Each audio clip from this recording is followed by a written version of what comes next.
The new thinking in agriculture came to the people of New Zealand. Did you know this? In May 3rd, 1820.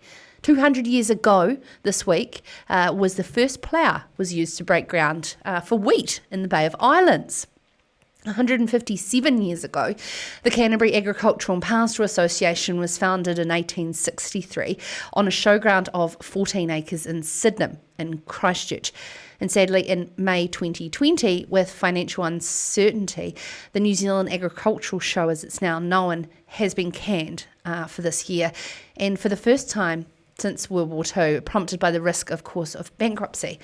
It would not have been an easy decision, I know from my years in event management, and then, of course, to go out to the public today asking for financial support, as we just saw there from Chris Herbert through the Show's Saviour campaign.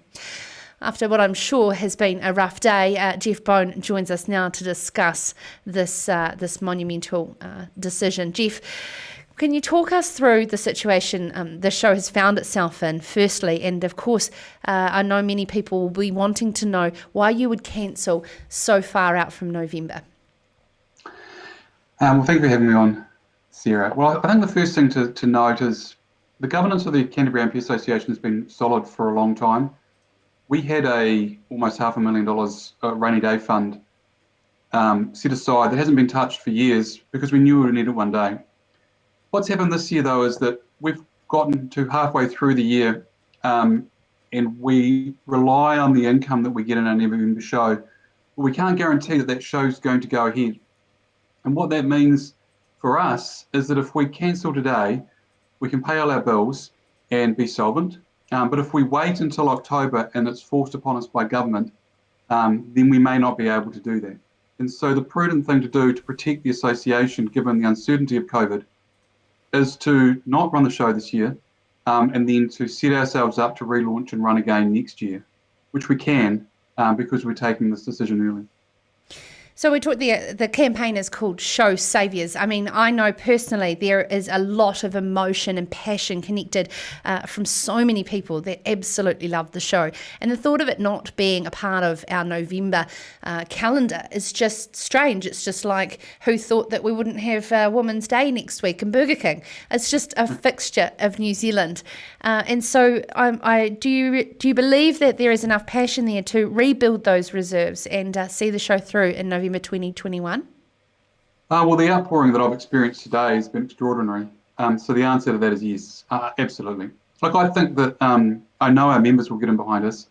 I know the wider community is. I've seen it on our, we've got a donation page on the show.co.nz that has been going crazy all day.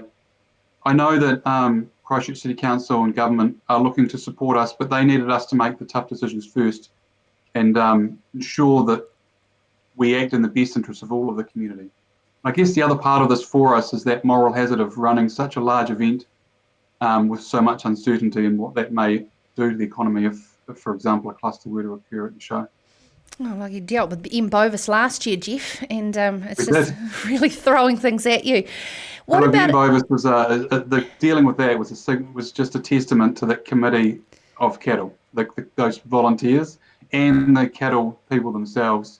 I mean, we were there to enable them, but that community brought that together, and the same will follow through for the show over the next couple of years. And can I send a message out in a support that to drum up some ideas? Anna and Brent Fisher of Silverstream Charolais, they love going and pinching red ribbons from the Canterbury A P Show every year. They do. Yeah, they're wonderful people. And they've put a ball up for the Silverstream Charolais sale donated to the Canterbury Show. So there's a lot of creative ways you must be seeing, Geoff. Yeah, and that really heartens us. I know I've done a lot of work with Anna and her team, and they give not only here now with the ball, but with their time and their commitment to the show. And they are symbolic of thousands of people that do the same. And so it's wonderful to be, and it's honourable. Sorry, I guess it's humbling to be a part of that community and to lead that community. Yeah, absolutely. So, what is some of the ways that potentially there could be a scale-back show? Was some of those options considered for 2020?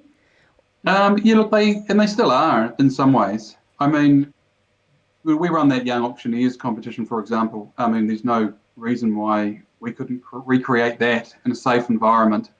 The issue we've got is the scale. So we really can't generate an event of scale where we have 2,500 competitions and we have 100,000 people through the gate. It's just a cost associated with time, people, organising it over a 6-month period, and then the physical costs themselves of toilets, rubbish, and all of those things that we need to manage at an event. So a volunteer-driven organisation like the Canterbury A P Association will almost certainly come up with creative ways to activate and maintain their community. It'll just be different. Yeah, I mean, the New Zealand Cup and Show Committee, which is wider than, of course, the Agricultural Show Committee, I mean, what's happening there, of course, with Cup Day being tied in, are they as uncertain across the entire week? That is a tourism factor for Canterbury. The key players in that are Addington, Riccarton Raceway and Christchurch NZ in the show. Christchurch NZ are very supportive of us, and we are working with them on alternative solutions to help activate the week if there are things we can do during that week. We won't know that until a month before. But I know that both Addington and Riccarton are working towards holding their races as they always have.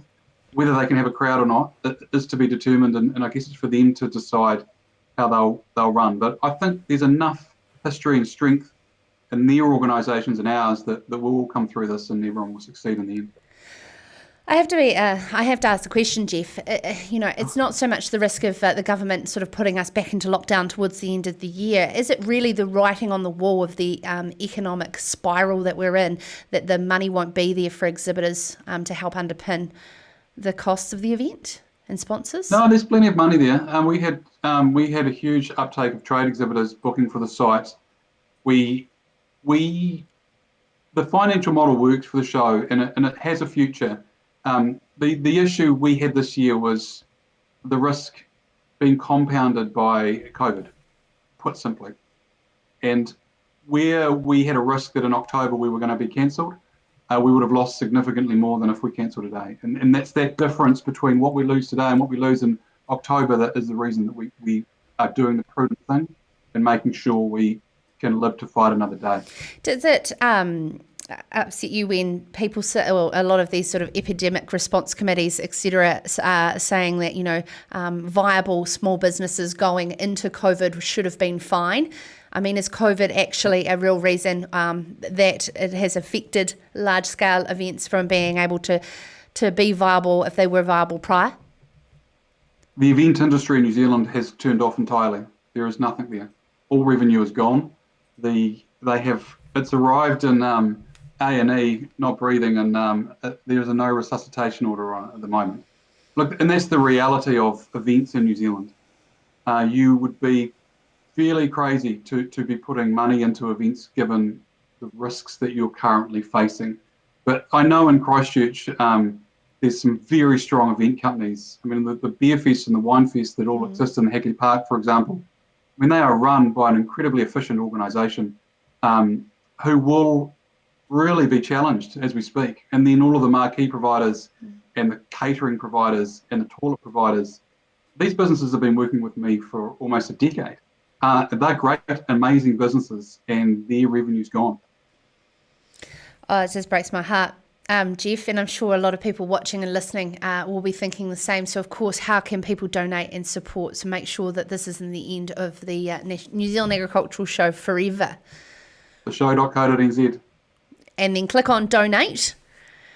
It'll take you straight there. You'll see it. Fantastic. Thank you so much, Geoff, for taking the time to join us tonight after what would have been a very full-on day. And I'm sure we'll catch up really soon. Great. No problem, Sarah. Thank you. Thanks. This